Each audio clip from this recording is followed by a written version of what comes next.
Welcome to the World Fly Fishing Championships on day 4. We've had a great day out there both on the lakes and the rivers. The rivers have started to warm up and we've seen some rises on the rivers.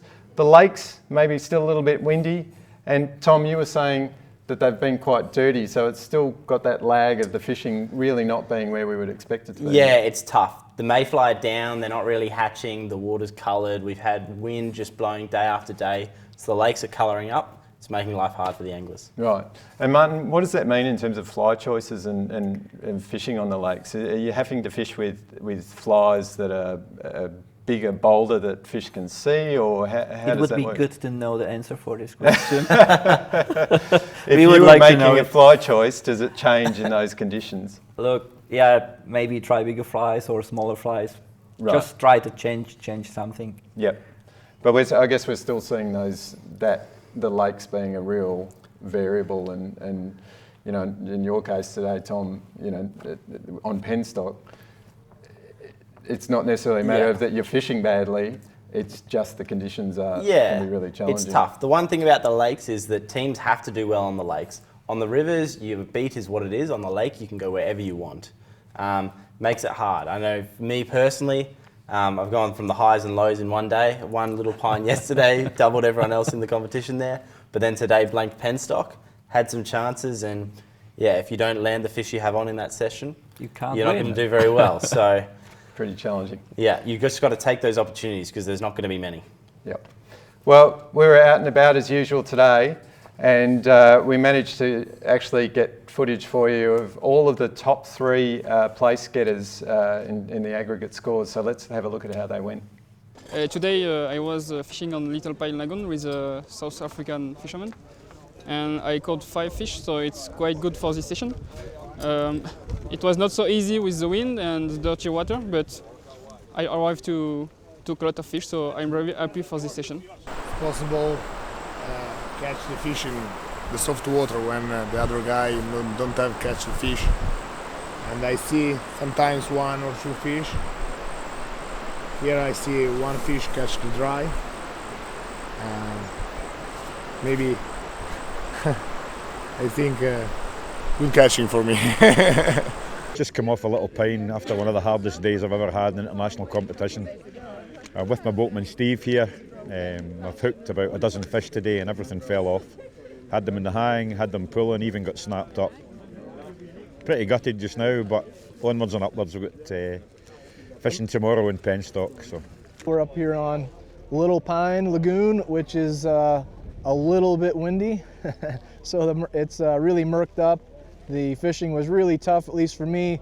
I got just 1 fish. I got it in the first 3 or 4 minutes and then didn't have any more success after that. So a tough beat, tough go, I suppose, this session. I've had a bit of a rough draw. Hasn't been my best competition. And today I've just come off Little Pine Lagoon, which is where I am at the moment. It's blowing a gale, as it has been all week here, and I was fortunate enough to get 7 fish today. My Finnish boat partner got 5 and fished really, really well as well. He was fantastic. And I believe the Frenchman got 5, which is terrific too. And then I think it went 4s, 3s, some blanks and 2s and 1s. So it was tough fishing, a lot fewer fish than we thought would be caught here if you'd asked us a year ago. But under the conditions, the weather, severe cold, I think everyone's doing very, very well. Yeah. I don't know the other bit. Yeah. But for me it's enough. Yes, it's good. 7 fish, never lose. No, that's right. No. Good session for me. Yeah. Estamos abrazame, me cago en la leche. Bien. No puedo hacer más. Bien. No lo sé. No lo sé. So some great fishing out there, some great footage of some guys working some pretty challenging conditions. Now let's have a look at our feature venue for today, the Mersey River.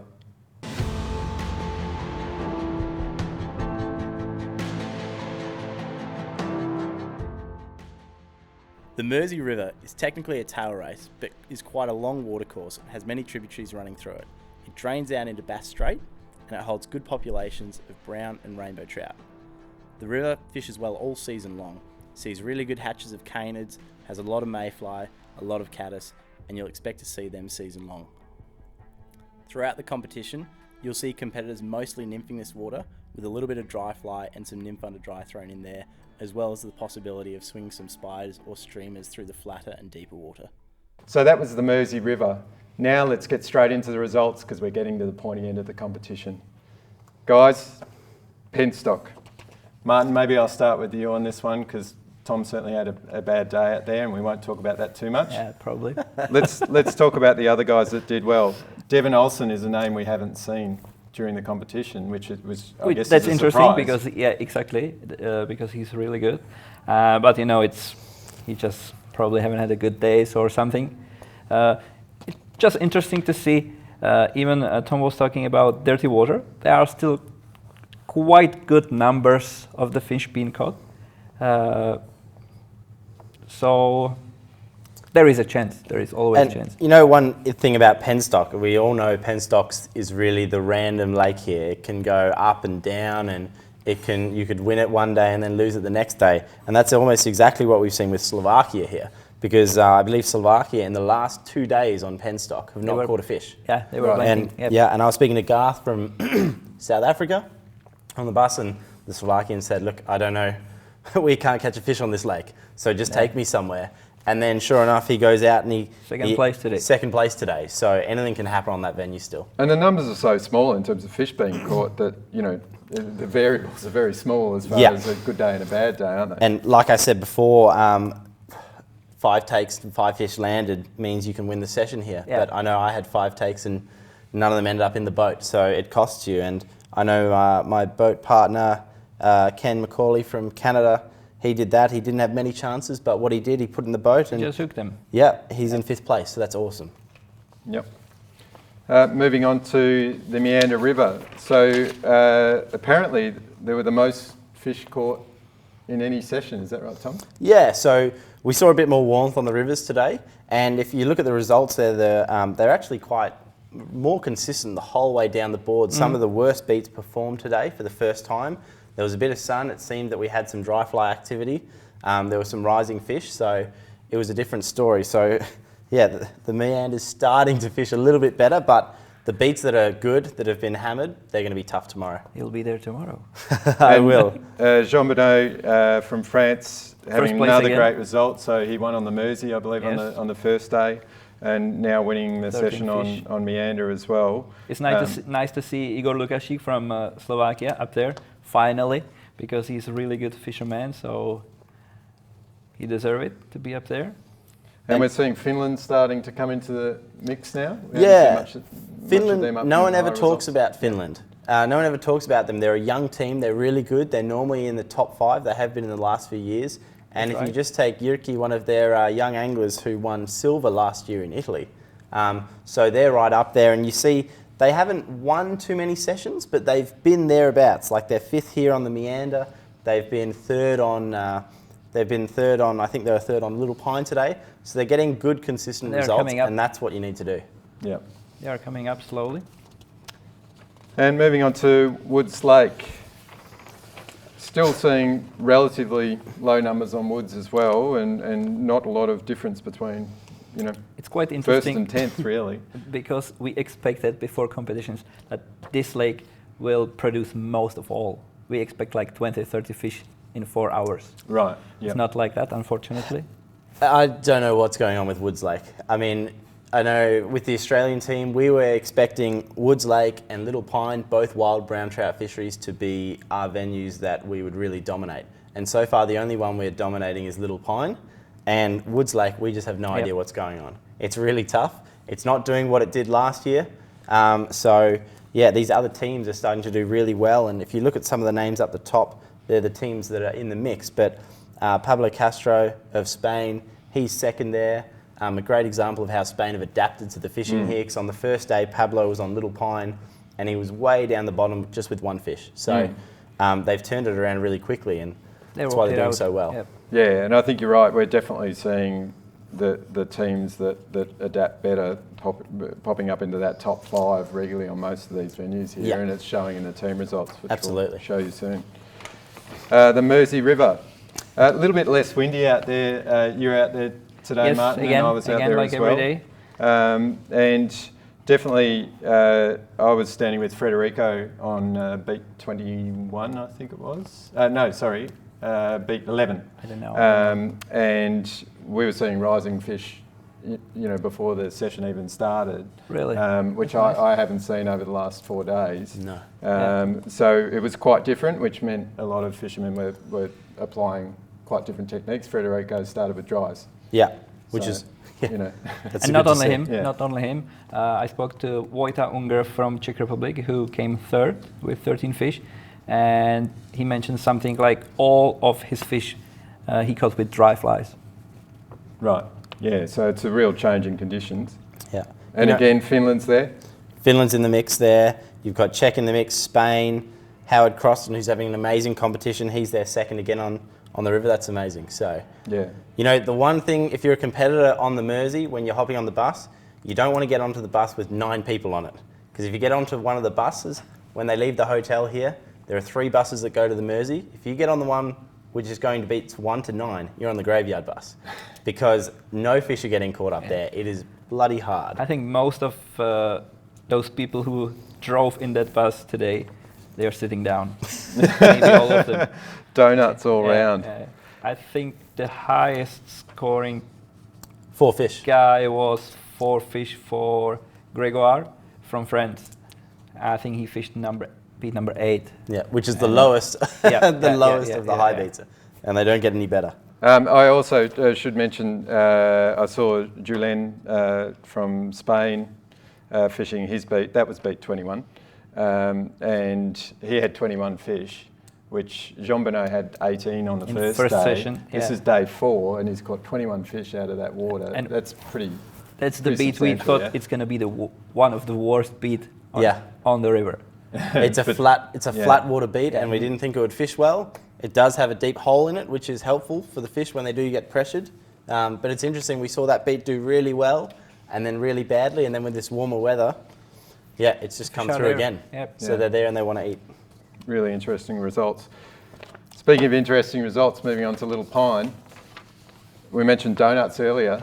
There's, can't really see it for you guys at home, but there's a whole bunch of zeros at the bottom of the score sheet that we're looking at here. There's 9 blanks, and there's about 6 ones there, 6 one fish. And for 4 hours of fishing on a lake, it's pretty low. And again, it's just amazing. Australia very dominant here again. We won the session again there today. So out of the 4 sessions so far, we've actually won 3 on there. Yep. So Pine, really important for that. But again, if you look at the results here, you see those teams we were talking about that are doing really well in climbing.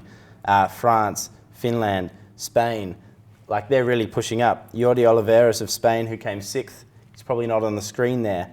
He's predominantly a river angler, and he had a tough start on the lakes, and now he's up there catching 4 fish on Little Pine, and that's why Spain's on top. Yeah, they've certainly had a lot of consistency across the team, that's for sure.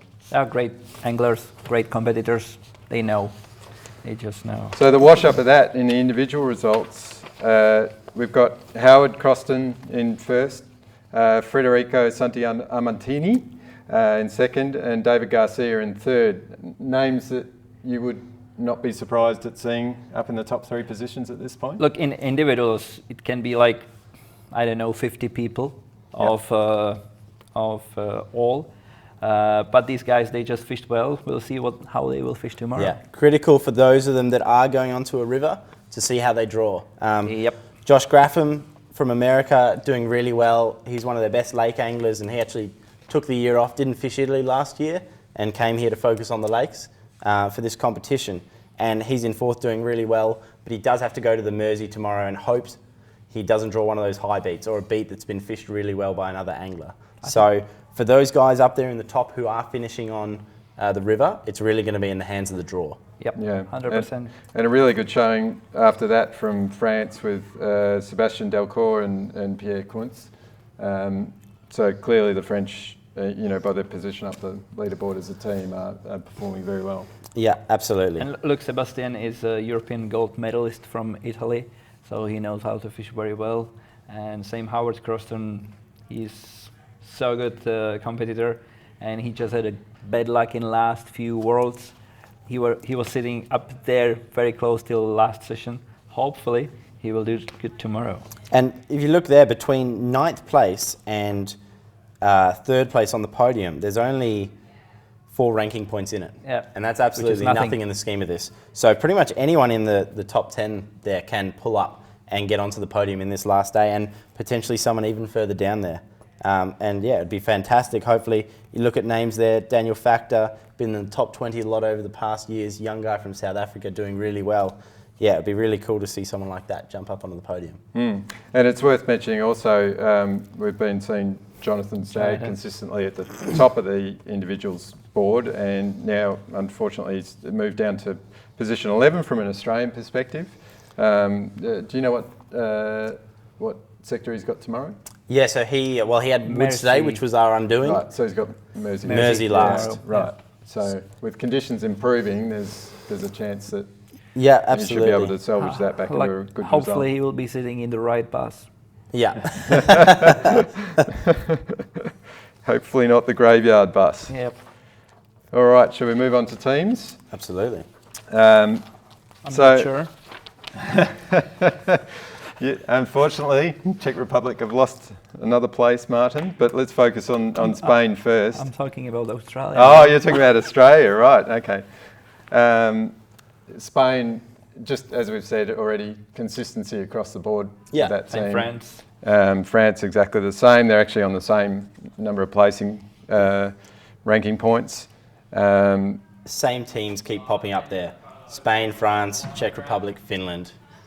They're really the key teams. And the interesting thing is if you do look at the placing points, from 10th place to first place there's only actually 45 ranking points in it, which is absolutely nothing. So I know from a Team Australia perspective today, we had 2 blanks. That hurts us. That gives us 46 points. So that just means that you take those out, and any team there, say Spain, France, Czech Republic, they're going to have guys on Little Pine, and there are going to be blanks on Little Pine. There were a total of 9 there today, and there were a total of 24 blanks over the whole competition today. So if some of these teams draw badly, have some bad luck, any one of these top 9 here really can jump up onto the podium. Right. 45 points is absolutely nothing. Yep. So we're in for a pretty exciting finish to the competition, really, with that sort of situation, both on the individuals and the teams. Really looking forward to seeing how it all plays out tomorrow. We'll join you tomorrow for the last daily update. Looking forward to it. Thanks for joining Fly Eyes TV.